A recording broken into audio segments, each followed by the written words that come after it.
ನಮಸ್ಕಾರ ವೀಕ್ಷಕರೇ. ಈಗ ಸದ್ಯಕ್ಕೆ ಭೂಮಿ ಮೇಲೆ ಏನೇನೋ ಅನಾಹುತಗಳು ಸಂಭವಿಸ್ತಾ ಇದೆ, ಇದಕ್ಕೆಲ್ಲ ಏನೇನೋ ಕಾರಣಗಳು ಅಂತ ನಾವೆಲ್ಲ ಮಾತಾಡ್ತಾ ಇರ್ತೀವಿ. ನಮ್ಮ ಜ್ಞಾನಿಗಳು ಬರೆದ್ಬಿಟ್ಟಿದ್ರು ಈ ತರದ್ದೆಲ್ಲ ನಡೆಯುತ್ತೆ. ಈ ಟೈಮ್ ನಲ್ಲಿ ಅಂದಾಜು ಸ್ವಲ್ಪ ವೇರಿಯೇಷನ್ ಇರ್ಬೋದು ಬಿಡಿ, ಟೈಮು ಎಕ್ಸಾಕ್ಟ್ ಟೈಮ್ ಯಾರು ಕೊಡೋದಕ್ಕಾಗೋದಿಲ್ಲ, ಸ್ವಲ್ಪ ವೇರಿಯೇಷನ್ ಇರ್ಬೋದು. ಆದ್ರೆ ಈಗ ಅಟ್ ಪ್ರೆಸೆಂಟ್ ಇರುವಂತ ಸಿಚುವೇಶನ್ ಏನು, ಸುಮಾರು 12,000 ವರ್ಷ, 10,000 ವರ್ಷ, 15,000 ವರ್ಷ, 40,000 ವರ್ಷಗಳಿಂದ ಶಾಂತವಾಗಿದ್ದ ವಾಲ್ಕೆನೋಗಳು ಎರಪ್ಷನ್ ಆಗ್ತಾ ಇದೆ. ಕೆಲವಷ್ಟು ವಾಲ್ಕೆನೋಗಳು ಎರಪ್ಷನ್ ಆಗಿದೆ, ಇಷ್ಟನೇ ಇಲ್ಲ, ಅಂತ ವಾಲ್ಕೆನೋಗಳು ಎರಪ್ಷನ್ ಆಗೋದಕ್ಕೆ ಶುರುವಾಗಿದೆ. ಅಂದ್ರೆ ಇವತ್ತು ಉಗ್ತಾ ಇದೆ, ಕಿಲೋಮೀಟರ್ ಗಟ್ಲೆ ಧೂಳು ಅನ್ನೋದು ಅದರಿಂದ ಬರ್ತಾ ಇದೆ.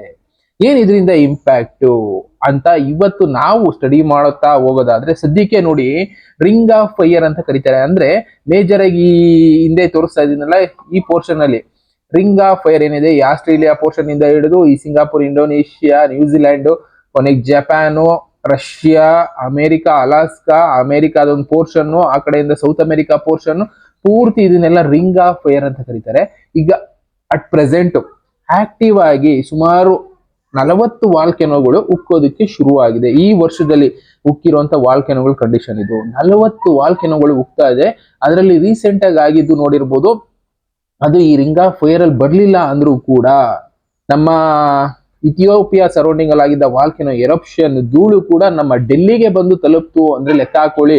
ಒಂದೊಂದು ವಾಲ್ಕೆನೋ ಎರಪ್ಷನ್ ಆಗೋದು ಸಾವಿರಾರು ಕಿಲೋಮೀಟರ್ ಟ್ರಾವೆಲ್ ಮಾಡುತ್ತೆ ಆ ಧೂಳು, ಹೊಗೆ ಅನ್ನೋದು. ಅದರಲ್ಲಿ 108 ಕೆಮಿಕಲ್ಸ್ ಗಳಿರುತ್ತೆ. ಅದು ಮೋಡದಲ್ಲಿ ಸೇರಿದಾಗ ಯಾವ ರೀತಿ ಬೇಕಾದ್ರೂ ರಿಯಾಕ್ಷನ್ ಆಗ್ಬೋದು. ಇನ್ನ ಅದನ್ನ ಉಸಿರಾಡಿದಾಗ 108 ಕಾಯಿಲೆಗಳು ಬರ್ಬೋದು. ಹೀಗೆ ಅಂತ ಯಾರು ಕೂಡ ಜಡ್ಜ್ ಮಾಡೋದಕ್ಕಾಗೋದಿಲ್ಲ. ಯಾಕೆ ಅಂದ್ರೆ ಭೂಮಿ ಒಳಗಡೆ ಯಾವ್ಯಾವ ಕೆಮಿಕಲ್ಸ್ ಇದೆ ಅಂತ ಈಗಲೂ ಪೂರ್ತಿಯಾಗಿ ಸೈಂಟಿಸ್ಟ್ಗಳಿಗೆ ಸ್ಟಡಿ ಮಾಡೋದಕ್ಕಾಗಿಲ್ಲ. ಅಂತದ್ದು ಈಗ ನಡೀತಾ ಇದೆ. ಅದರಲ್ಲಿ ಮೇಜರ್ ಆಗಿ ಈ ರಿಂಗ್ ಆಫ್ ಫೈರ್ ಅನ್ನೋದು ಆಕ್ಟಿವ್ ಆಗಿದೆ ಅಂತಾನೆ ಸೈಂಟಿಸ್ಟ್ಗಳು ಹೇಳ್ತಾ ಇರೋದು.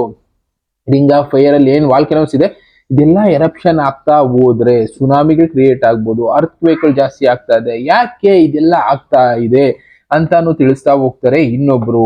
ಈ ವಿಡಿಯೋಗಳನ್ನ ನಾನು ಎಷ್ಟೋ ಸಲ ತೋರಿಸಿದೀನಿ. ಜಿಯೋ ಫಿಸಿಸ್ಟ್ ಅಂತ ಒಂದು ಪ್ರೋಗ್ರಾಮ್ ನ ಮಾಡ್ತಾ ಇರ್ತಾರೆ. ಸೂರ್ಯನಿಂದ ಬರ್ತಾ ಇರುವಂತ ಸೋಲಾರ್ ವೇವ್ಸ್ ಇಂದ ಮೇಜರ್ ಇಂಪ್ಯಾಕ್ಟ್ ಆಗುತ್ತೆ ಅಂತ ಹೇಳ್ತಾರೆ. ಇಲ್ಲಿ ಸೂರ್ಯನಿಂದ ಬರ್ತಾ ಇರುವಂತ ಸೋಲಾರ್ ವೇವ್ಸ್ ಬಗ್ಗೆ ಇವ್ರು ಎಕ್ಸ್ಪ್ಲೇನ್ ಮಾಡ್ತಾರೆ. ಎಕ್ಸ್ಪ್ಲೇನ್ ಮಾಡುವಾಗ ತೋರಿಸ್ತಾರೆ ನೋಡಿ, ಈ ಬ್ಯಾಕ್ ಗ್ರೌಂಡ್ ಅಲ್ಲಿ ಯಾವ ರೀತಿ ಸೋಲಾರ್ ಸ್ಟೋಮ್ ಅನ್ನೋದು ಹಿಟ್ ಆಗ್ತಾ ಇದೆ. ಅದರಲ್ಲಿ ರೀಸೆಂಟ್ ಆಗಿ ಸೋಲಾರ್ ಸ್ಟೋಮ್ ಅನ್ನೋದು ಬೇಜಾನ್ ರಿಲೀಸ್ ಆಗ್ತಾ ಇದಾವೆ. ಆದ್ರೆ ಕೆಲವಷ್ಟು ಭೂಮಿಗೆ ತಲುಪೋದಕ್ಕೆ 1-2 ವರ್ಷ ತಗೋಬಹುದು, ಕೆಲವಷ್ಟು 20 ವರ್ಷ ತಗೋಬಹುದು. ಇನ್ನ ತುಂಬಾ ಹೈ ಸ್ಪೀಡ್ ಅಲ್ಲಿ ಬರ್ತಾ ಇರೋದು 2 ತಿಂಗಳ ಭೂಮಿನ ತಲುಪ್ ಬಿಡ್ಬೋದು. ಅಷ್ಟೊಂದು ಸೋಲಾರ್ ಸ್ಟೋಮ್ ಸೂರ್ಯನಿಂದ ರಿಲೀಸ್ ಆಗ್ತಾ ಇದೆ. ಇದೆಲ್ಲದರಿಂದ ಏನಾಗ್ತಾ ಇದೆ, ಭೂಮಿ ಮ್ಯಾಗ್ನೆಟಿಕ್ ಫೀಲ್ಡ್ ವೇರಿಯೇಷನ್ ಆಗ್ತಾ ಇದೆ. ಇದಕ್ಕೆ ಇವತ್ತು ಸೈಂಟಿಸ್ಟ್ಗಳು ಎದುರ್ತಾ ಇರೋದು. ಭೂಮಿನಲ್ಲಿರೋ ಮ್ಯಾಗ್ನೆಟಿಕ್ ಫೀಲ್ಡ್ ವೇರಿಯೇಷನ್ ಆಯ್ತು ಅಂದ್ರೆ ಈಗ ಆಗ್ತಾ ಇದೆಯಲ್ಲ, ಅರ್ತ್ ಗಳಾಗ್ಬೋದು, ಮ್ಯಾಗ್ಮಾ ವೇರಿಯೇಷನ್, ಮೂವ್ಮೆಂಟ್ ಅಲ್ಲಿ ವೇರಿಯೇಷನ್ ಆಗ್ಬೋದು. ಇನ್ನ ವೆದರ್ ಅಲ್ಲಿ ತುಂಬಾ ವೇರಿಯೇಷನ್ ಆಗುತ್ತೆ. ಅತಿಯಾದ ಚಳಿ ಕಾಡಬಹುದು ಕೆಲವಷ್ಟು ಜಾಗದಲ್ಲಿ, ಅತಿಯಾದ ಬಿಸಿಲು ಅನ್ನೋದು ಕಾಡುತ್ತೆ ಎಷ್ಟೋ ಜಾಗದಲ್ಲಿ. ಅಂತ ಸಿಚುಯೇಷನ್ ಗಳೆಲ್ಲ ಕ್ರಿಯೇಟ್ ಆಗುತ್ತೆ. ಇದೊಂದು ಇಮೇಜ್ ಅಲ್ಲಿ ತೋರಿಸ್ತಾ ಇದಾರಲ್ಲ, ಸೂರ್ಯನಿಂದ ಲೆಫ್ಟ್ ಸೈಡ್ ಅಲ್ಲಿ ಅರ್ತ್ ಅನ್ನೋದಿದೆ, ರೈಟ್ ಸೈಡ್ ಅಲ್ಲಿ ಬೇರೆ ಬೇರೆ ಗ್ರಹಗಳೆಲ್ಲ ಇದೆ. ಈಗ ಸೂರ್ಯನಿಂದ ಆಗ್ತಾ ಇರೋ ಎರಪ್ಷನ್ ಇಂದ ಏನೇನ್ ಆಗ್ತಾ ಇದೆ ಅಂತಾನು ತೋರಿಸ್ತಾರ ಅವರು.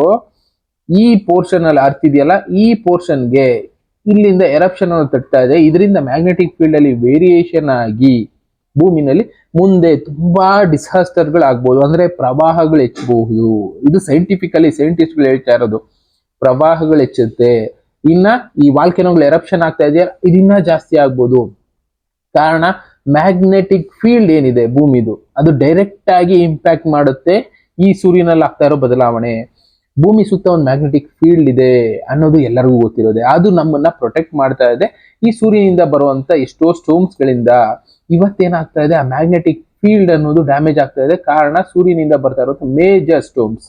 ಈ ಮೇಜರ್ ಸ್ಟೋಮ್ಸ್ ಗಳು ಏನ್ ಮಾಡ್ತಾ ಇದೆ, ಭೂಮಿನ ಇಂಪ್ಯಾಕ್ಟ್ ಮಾಡ್ತಾ ಇದೆ. ಅಲ್ಲೊಂದು ಗ್ರಾಫ್ ತೋರಿಸ್ತಾ ಇದ್ದಾರೆ. ಆ ಗ್ರಾಫ್ ಅಲ್ಲಿ ಅದನ್ನೇ ಹೇಳ್ತಾ ಇರೋದು. ಇತ್ತೀಚಿನ ದಿನಗಳಲ್ಲಿ ಈ ಸೂರ್ಯನಿಂದ ಬರ್ತಾ ಇರುವಂತ ಈ ಮ್ಯಾಗ್ನೆಟಿಕ್ ಫೀಲ್ಡ್ ಇಂದ ಭೂಮಿ ಮ್ಯಾಗ್ನೆಟಿಕ್ ಫೀಲ್ಡ್ ಇಂಪ್ಯಾಕ್ಟ್ ಆಗ್ತದೆ. ಸೋಲಾರ್ ಸ್ಟೋಮ್ ಇಂದ ಭೂಮಿ ಮ್ಯಾಗ್ನೆಟಿಕ್ ಫೀಲ್ಡ್ ಇಂಪ್ಯಾಕ್ಟ್ ಆಗ್ತದೆ.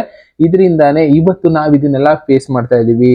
ವೇರಿಯೇಷನ್ಸ್ ಇನ್ ವೆದರ್ ಪ್ಲಸ್ ಮೊದಲೇ ಹೇಳಿದ ಹಾಗೆ ಅರ್ತ್ ವೇಕ್ಗಳು, ಜೊತೆಗೆ ವಾಲ್ಕೆನೋ ಎರಪ್ಷನ್ಗಳು. ಸಮುದ್ರದ ಒಳಗಡೆ ಇನ್ನ ಏನೇನ್ ಆಗ್ತಾ ಇದೆ ಎಷ್ಟೋ ಜನ ಗೊತ್ತೇ ಆಗ್ತಾ ಇಲ್ಲ. ಸಮುದ್ರದ ಒಳಗಡೆ ಒಂದು ವಾಲ್ಕೆನೋ ಇತ್ತು.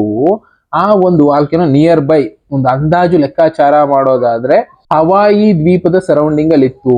ಈ ವಾಲ್ಕೆನೋ ಎರಪ್ಷನ್ ಆದ್ರೆ ಏನಾಗುತ್ತೆ ಅಂತ ಹೇಳಿದ್ರು, ಸುಮಾರು ಸಾವಿರಾರು ಅಡಿ ಎತ್ತರದ ಸುನಾಮಿಗಳು ಬಂದು ಒಂದು ಕಾಲದಲ್ಲಿ ತೀರ ಪ್ರದೇಶಗಳು ಏನಿತ್ತು ಅಂತದೆಲ್ಲ ಮುಳುಗೋಗಿತ್ತು. ಅದೇನಾದ್ರೂ ಆದ್ರೆ ಎಷ್ಟೋ ತೀರ ಪ್ರದೇಶಗಳು ಮುಳುಗೋಗ್ತವೆ. ಇವನ್ ಉತ್ತರ ಅಮೆರಿಕ, ದಕ್ಷಿಣ ಅಮೆರಿಕದ ತೀರ ಪ್ರದೇಶಗಳು ಇಂಪ್ಯಾಕ್ಟ್ ಆಗುತ್ತೆ. ಜಪಾನ್ ಅಂತ ದೇಶಗಳ ಅರ್ಧಕ್ಕರ್ಧ ಮುಳುಗೇ ಹೋಗ್ತವೆ. ಅಂತ ವಾಲ್ಕೆನೋ ಎರಪ್ಷನ್ ಆಗೋ ಸ್ಥಿತಿನಲ್ಲಿದೆ ಇವಾಗ. ಈ ಗ್ರಾಫ್ ಅಲ್ಲಿ ಅದನ್ನೇ ತೋರಿಸ್ತಾರೆ ನೋಡಿ. ಸ್ಪೇಸ್ ಎನ್ವೈರನ್ಮೆಂಟಲ್ ಸೈನ್ಸ್ ಏನ್ ಹೇಳುತ್ತೆ, ಸೂರ್ಯನಲ್ಲಿ ಆಗ್ತಾ ಇರೋ ಬದಲಾವಣೆಯಿಂದ ಸನ್ಲೈಟ್ ಅನ್ನೋದು ಭೂಮಿಗೆ ಬೀಳೋದು ಬೇರೆ ರೀತಿನೇ ಬೀಳ್ತಾ ಇದೆ. ಇದರಿಂದ ಏನಾಗುತ್ತೆ, ವೆದರ್ ಅಲ್ಲಿ ವೇರಿಯೇಷನ್ ಆಗುತ್ತೆ, ಮೋಡಗಳ ಟ್ರಾವೆಲಿಂಗ್ ಅಲ್ಲಿ ವೇರಿಯೇಷನ್ ಆಗುತ್ತೆ, ಗಾಳಿ ಬೀಸೋ ವೇಗದಲ್ಲಿ ವೇರಿಯೇಷನ್ ಆಗುತ್ತೆ, ಭೂಮಿ ನೆಲ ಏನಿದೆ ಇದರಲ್ಲಿ ವೇರಿಯೇಷನ್ ಆಗುತ್ತೆ. ಓವರ್ ಆಲ್ ಆಗಿ ಭೂಮಿ ಮೇಲೆ ಬದುಕ್ತಾ ಇರೋರಿಗೆ ಇದರಿಂದ ಇಂಪ್ಯಾಕ್ಟ್ ಆಗುತ್ತೆ ಅನ್ನೋದನ್ನ ಈ ಗ್ರಾಫ್ ಅಲ್ಲಿ ತಿಳಿಸ್ತಾರೆ. California's supervolcano is awake. A new earthquake swarm is shaking Mammoth Lakes, and the USGS confirms this is volcanic unrest inside the 20-mile-wide Long Valley caldera. I have personally visited this site, and the data is undeniable. Its last eruption was 600 times bigger than Mount St. Helens, and that massive magma chamber is still there. The volcano is still leaking toxic CO2 gas at Horseshoe Lake, killing the trees from the roots up. I have linked the USGS's own fact sheet in the caption. ಇದರಲ್ಲಿ ಇವ್ರು ಹೇಳ್ತಾರೆ ನೋಡಿ, at present ಎಷ್ಟೋ ಕಡೆ ಈ ರೀತಿ magma ಅನ್ನೋದು ಉಕ್ಕೋದಕ್ಕೆ ಶುರು ಆಗಿದೆ, ವಾಲ್ಕೆನೋಗಳು ಎರಪ್ಷನ್ ಆಗ್ತಾ ಇದೆ. ಇದರಿಂದ ಏನಾಗುತ್ತೆ, ಗಿಡಗಳು ಮರಗಳು ಏನೇನಿದೆ ಆ ಸರೌಂಡಿಂಗ್ ಅಲ್ಲಿ ಅದೆಲ್ಲ ಒಣಗೋಗುತ್ತೆ. ಕಾರಣ ಅದರಿಂದ ಬರ್ತಾ ಇರೋ ಧೂಳು, ಹೊಗೆ, ಆ ಕಾರ್ಬನ್ ಡೈಆಕ್ಸೈಡ್ ಇದೆಲ್ಲದ್ರಿಂದ ಬೇಜಾನ್ ಪ್ರಕೃತಿ ಮೇಲೆ ಇಂಪ್ಯಾಕ್ಟ್ ಆಗುತ್ತೆ. ಜೊತೆಗೆ ಅಲ್ಲಲ್ಲೇ ವಾಲ್ಕೆನೋಗಳು ಎರಪ್ಷನ್ ಆಗೋದ್ರ ಜೊತೆಗೆ ಈ ಇಥಿಯೋಪಿಯಾನಲ್ಲಿ ಆಗಿದ್ದ ವಾಲ್ಕೆನೋ ಎರಪ್ಷನ್ ಆಲ್ರೆಡಿ ನಾವು ನೋಡಿದೀವಿ, ಕೇಳಿದೀವಿ. ಈ ಧೂಳು ಹೊಗೆ ಅನ್ನೋದು ಏನಾಗಿತ್ತು, ಎಷ್ಟೋ ಕಡೆ ಟ್ರಾವೆಲ್ ಮಾಡಿ ಅಲ್ಲಿ ವಿಷಗಾಳಿಯಾಗಿ ಕನ್ವರ್ಟ್ ಆಯ್ತು. ಅದನ್ನ ಉಸಿರಾಡದವ್ರಿಗೆ ಕಾಯಿಲೆಗಳು ಮುಂದಿನ ದಿನಗಳಲ್ಲಿ ಕಾಡುತ್ತೆ ಅಂತಾನೆ ಹೇಳ್ತಾ ಇರೋದು. ಅದು 14 ಕಿಲೋಮೀಟರ್ ಎತ್ತರಕ್ಕೆ ಚಿಮ್ಮಿತ್ತು ಅದರ ಹೊಗೆ ಅನ್ನೋದು. ಇನ್ನ ಜೊತೆಗೆ ಅದ್ರಲ್ಲಿ ಬಂದಿದ್ದ ಎಷ್ಟೆಷ್ಟೋ ಕೆಮಿಕಲ್ಸ್ ನಾನು ಹೇಳಿದ್ನಲ್ಲ, ಆಡ್ತಾ ಇದೆ ಜನರ ಮುಂದೆ ಏನಾಗುತ್ತೆ ಅನ್ನೋದು. ಇದು ಅಂತಲ್ಲ, ಈಗ ಮೇಜರ್ ಆಗಿ ನಾನು ರೀಸೆಂಟ್ ಆಗಿ ತಿಳಿಸಿದೆ, all sides and the countdown has already begun. This is a critical alert. In Indonesia, Semeru just fired an explosive plume to about 14,000 feet. In New Zealand, Wakari, also known as White Island, had a possible small eruption, and the alert level was raised. In Alaska, the Atka volcanic complex, Korovin, registered a small explosion on October 29th and was raised to advisory yellow, while Great Sitkin is actively erupting lava inside its summit crater. In Hawaii, USGS confirms Kilauea's summit is inflating and pressurizing, with the next eruption likely in early November. This is not a coincidence. This is the entire 25,000-mile ring of fire activating. This is not a question of if, but when the next one hits. ಇಲ್ಲ ಅವ್ರು ಅದನ್ನೇ ಹೇಳ್ತಾ ಇರೋದು. ಇದು news ಎಲ್ಲ ಮುಂದೆ ಒಂದು ದಿನ ಈ ರಿಂಗ್ ಆಫ್ ಫೈರ್ ಅಲ್ಲಿ ಏನಿದೆ ಇದೆಲ್ಲ ವಾಲ್ಕೆನೋಗಳು ಎರಪ್ಷನ್ ಆದ್ರೆ ಭೂಮಿ ಮೇಲೆ ಧೂಳು ಪೂರ್ತಿಯಾಗಿ ಕವರ್ ಆಗ್ಬಿಡುತ್ತೆ. ಈವನ್ ಸನ್ಲೈಟ್ ಭೂಮಿನ ಮುಟ್ಟೋದಿಲ್ಲ.